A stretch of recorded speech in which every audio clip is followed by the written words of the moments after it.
In this video, I'm going to show you how to undo reconciliation in QuickBooks Online. So first, you want to go to the settings cogwheel here in the top right, and you want to click on it, and then under tools, you want to click on reconcile over here.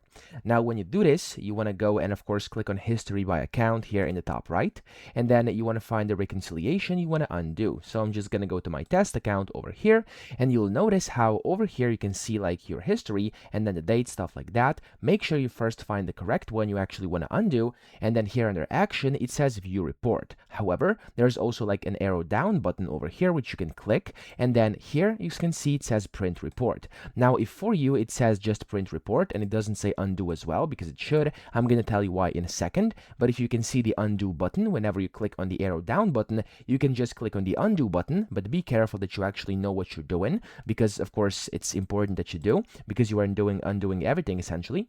Then you have to click on the undo button over here, confirm it, and you will successfully undo reconciliation.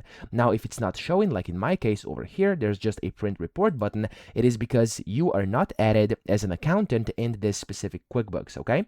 So you have to contact the QuickBooks admin to actually add you as an accountant, and they can do this by going to settings, top right, and then here, manage users under your company, and then they want to go over here to where it says accounting firms, and they want to invite you, okay? So they want to invite you, and you must be an accountant to actually be able to do this. Now in my case, I'm actually in the test drive of QuickBooks over here. This is just some demo data, so that's essentially why I can't actually add myself as an invitee to be an accountant, but you get the point. You have to basically be an accountant to be able to see the undo button, and then you'll be able to undo it. So of course, I hope this video helped you out. If it did, please subscribe to the channel and help me out as well.